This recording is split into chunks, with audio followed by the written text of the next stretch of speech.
It's a good thing we're filming this before the jet lag really kicks in. I'm punchy, but this will be fun. These are always good when you're punchy. By the way, Tristan and I just had a great trip in France. We were at the Wine Paris exposition for the last 10 days. That's why all those videos you've seen for the last 10 days have been me looking exactly the same, for better or for worse. Now I get to look different, probably worse. Yeah, sorry, but that's the way it is. But hey, you get our witty banter about fine wines, and we continue to make fine wine simple and wonderful and easy for everyone while actually drinking. Domaine de Grand Montmirail. By the way, we're not actually promoting this wine. We're merely discussing this wine. Would that be safe? We're not promoting the consumption of alcohol. We're having a discussion about this wonderful, delicious wine, which we are not going to drink the full bottle on camera because that is bad. Yes, Patrick, that is bad. Drinking the full bottle on camera, it's bad. It's the fact that Patrick doesn't know what that is. YouTube, you're great. You're amazing. We love YouTube so much. They're fantastic. The kids have a new heart. There's a new, yeah. I love you, YouTube. Please don't take us down. Domaine de Grand Montmirail. This is their Gigondas Lieu-Dit Reve. So, a couple things to cover here. First of all, we've been doing a few Gigondas lately, and thank you for your support of this appellation. We've really been hot on Gigondas of late, as we discussed in previous missives concerning the fact that it has much nicer pricing than its neighbor, Châteauneuf-du-Pape, and has been delivering at an extremely high level for the past half dozen vintages, with a number of tippy-top producers really, really showing out. Today is one of those new producers, although not new. Grand Montmirail has been on the map for a while. Yves Charon has had the domain for decades. He's originally from Burgundy, right? So his roots go back to Gevrey-Chambertin. And he's a Burgundian guy in the Rhone Valley. These wines have a wonderful Burgundian, but as Patrick noted, and we was tasting it earlier, that kind of sweet, crunchy, yet lifted Grenache character in the wine, which is really, really, can I say sexy? Are we gonna get? Oh, yeah. Really sexy to us. It is, and this wine has that. This is beautiful. So long story short, Charon has about 70 hectares in Gigondas. He has a large property, man. That's like over 150 acres. And he has several specific vineyards that he uses to create multiple cuvées, but in this case it's the Lieu-Dit Reve. Now Lieu-Dit, if you see this Lieu-dit, that is a French term for a named vineyard of some repute.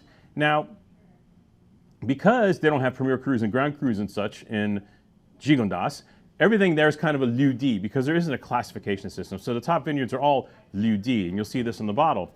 In Burgundy, they have Premier Crus, they have Grand Crus, so you won't see the word Lieu-Dit, but once in a while, you will see a vineyard on a village wine, and that's in fact coined a Lieu-Dit, even though they don't put it on the label. So there you go, there's your fun fact for the day, kids. Lieu-Dit Reve. These are, well, the Syrah is 60, the Grenache is 60 plus years old, the Syrah is 35 plus years.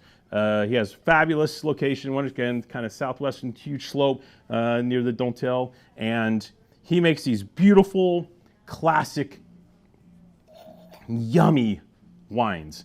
And what popped up this year is that, you know, he's always in the run, he's always in the game, he's always like low 90s. You can always write in 92 points, sometimes 93 for Yves wines. They're beautiful, soulful wines at very good prices. But this year, Jeb got it right, man. Jeb found himself a beauty. I ain't never had a Grand Montmirail wine like this. This is next level type stuff from him. For someone who's been doing it so long, and it's so simple, basic, it's basically organic in the vineyard. This is all aged just like in egg-shaped tanks, and then in stainless steel for a little bit. There's no oak. So clean, but in this vintage, and that's the first thing Patrick said, the Grenache character jumps out of this wine. I mean, you stick your nose in the glass and things get all loud. Like the aromatics are like shouting at you. I love that because it makes it easier for us. You know, we have to sit there and go like do the whole like triple sommelier, and then And then, and, you know, we don't have to do that. Yeah, right. Thank you. We can't put that on camera. That's why it's off camera. So, but so easy. So delicious. Tangy. See, man. And you know, we've been tasting a few top flight Grenache in California. And true, Grenache in California is not supposed to taste like Grenache in the Rhone Valley. Grenache in the Rhone Valley is supposed to taste, you know, different than Grenache in California.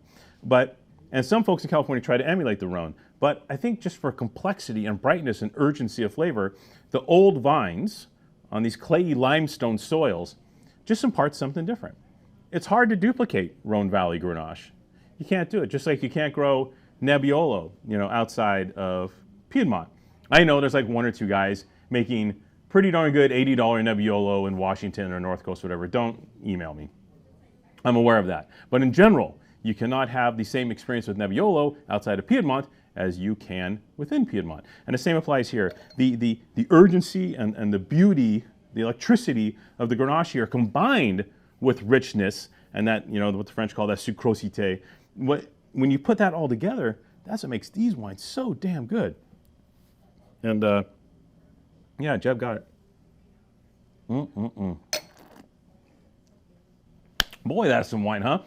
And this does not taste like Côte du Rhône, right? This is next level. It's that spicy, peppery character in these wines is so unique and so distinctive and so beautiful. So 96 points from Jeb, which he only rated 3 wines higher.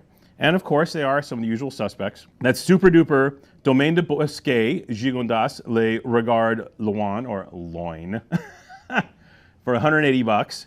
The St. Côme, and 2 of the St. Côme single vineyard wines at 160 bucks, right? After that, the next score in line, boom, this cat. How much? $37 for one of the top 5 wines from Gigondas, from Dunnuck, in the very, very, very good 22 vintage. From what we tasted, from what I've tasted, because I'm tasting it, he's not drinking it right now. This is one of the stars of the vintage. What a wine, $36.98 for something of this quality. This wine's crazy good. Kudos to Monsieur Charon. I don't know if this is the wine exactly you want in the mix. I know you have those Burgundian sensitivities to you, and this wine's a little more, hey, than some of your previous examples, but hey is not necessarily a bad thing when it comes to this genre. This wine is drop dead gorgeous.